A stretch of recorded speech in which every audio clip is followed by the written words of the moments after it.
I'm Robert, and I'm very tired.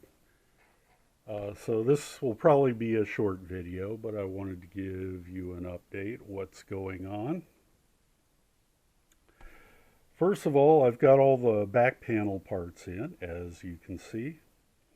The binding posts are from Parts Express. They're Dayton Audio Premium Binding Post pairs. Their part number is 091630, and they are beautifully made things. I mean, they could probably be easily mistaken for the WBTs. But if you look in there, you can see they have the solder terminals that I recall from the F5. So back out again. Let's see, the next thing that gave me quite a search was this guy, the combination IEC socket, power cord socket, fuse holder, power switch. It's called a AC power entry module. DIY Audio Store has the actual part number for it. And here it comes. It's Mouser part number 693-4304.6090. And that's important because I went through a fair number of these things. I got these previous, and they're nice units. They're Schurter as well. No, they're not. They're Qualtech, but I'd have to actually file the cabinet to make use of those. I'd much rather have a trusted part. At least I figure if the DIY audio guys trust them, then they must be pretty good. So I have the left and right RCA jacks in. I have the balanced input, which will be for future bridging possibly. And let's see, you may have noticed there's a transformer sitting back here. So hang on, we'll turn the amp around and look. Well, let's first of all just stand up, and here you go. You can see it's pretty crowded in there. It's going to get a lot more crowded, but everything can be made to fit, at least, thank God. This is the initial planning, how it's going to look. These are the rectifier boards. This is going to be the star ground, going to run a ground right up to the Schurter switch there. There's going to be two terminal blocks. This will be the input one. I'm going to run the AC wires under the chassis over to this guy.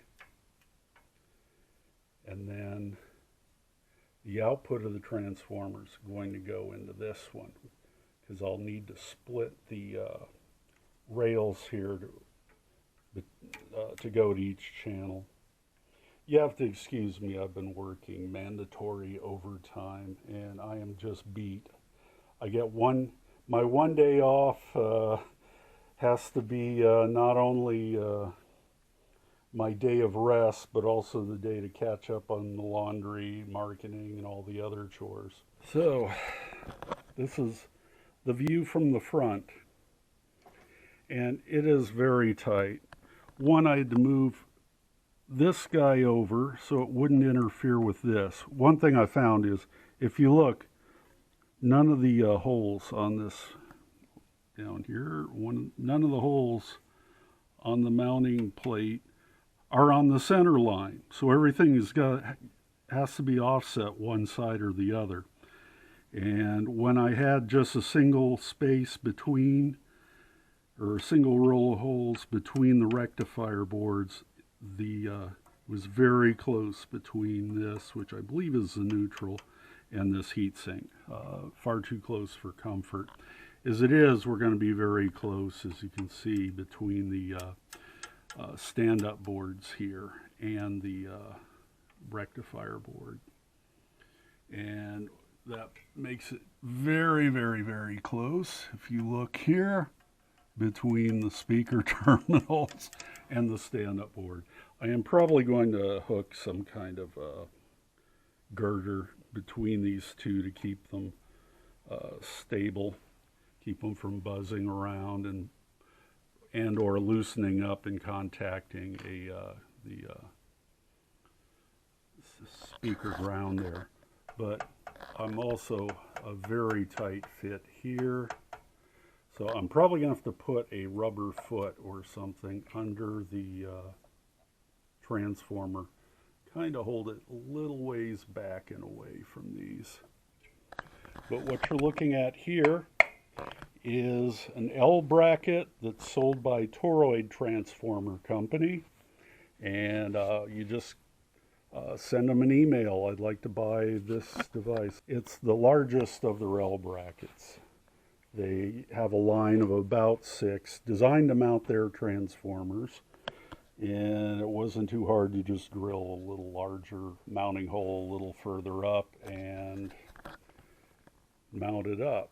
And you can see I've got the shield on the transformer, and here you can see the 2 terminal blocks.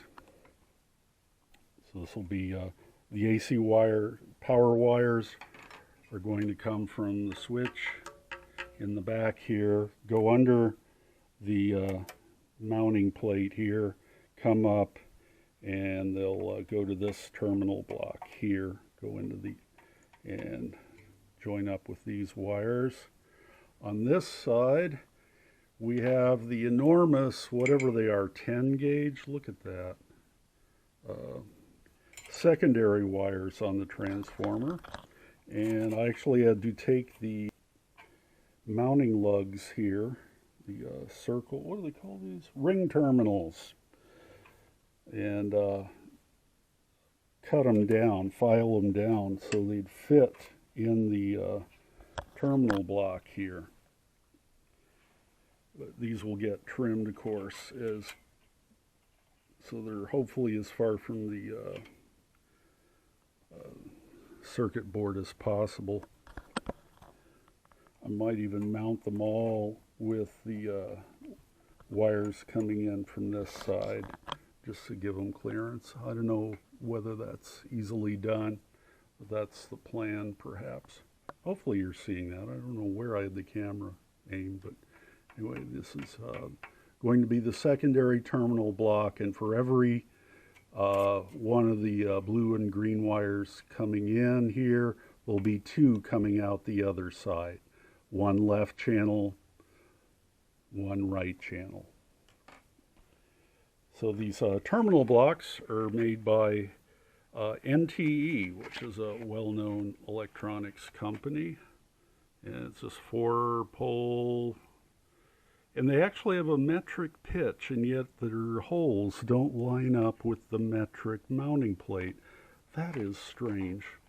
Anyway, NTE, you can buy these in 4 at a time from Amazon for a pretty good price. So let's see, what else have I been doing? Oh yeah, went to Mouser, and I had a great suggestion from John. I had forgotten in my exhaustion, I'm blaming that for all I can, that the bias pots for the amplifier boards don't have to have the adjust screw come out the top, because Borns also makes, hopefully we can see that, there they all went on the floor. I swear I had that latched, the bag closed. But anyway, you can see that they make the adjustment screw on the side as well. So I now have them mounted on the board with the screws pointing up to where I'll just have to go down from the top of the amplifier without any interference with the filter banks, filter cap banks.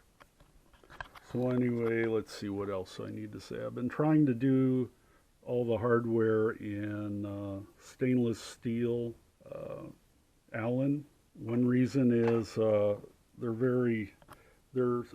not as, they're slightly magnetic, but not as much as regular steel screws. If you notice, see how it snapped onto that. But one, they just look very cool. I don't know if you can see them in there, but I may end up even mounting the amplifier boards with them. We'll see. I like stainless. I don't like opening up amplifiers and seeing rusty screw heads, which I have on many an amplifier I worked on back in Florida. So anyway, this, I don't know what else to talk about other than I'm tired and wish I had 2 days off in a row again. But work is slowly plodding along on the amplifier. Hopefully we should have it done by the end of summer. But as you can see, it's going to be a tight fit. It's a real tight show in there. So, oh yeah, please go get vaccinated. Please trust the doctors and scientists, not the politicians. Thank you for watching. Please like and subscribe. If you're building your own project, I wish you the best of luck with it.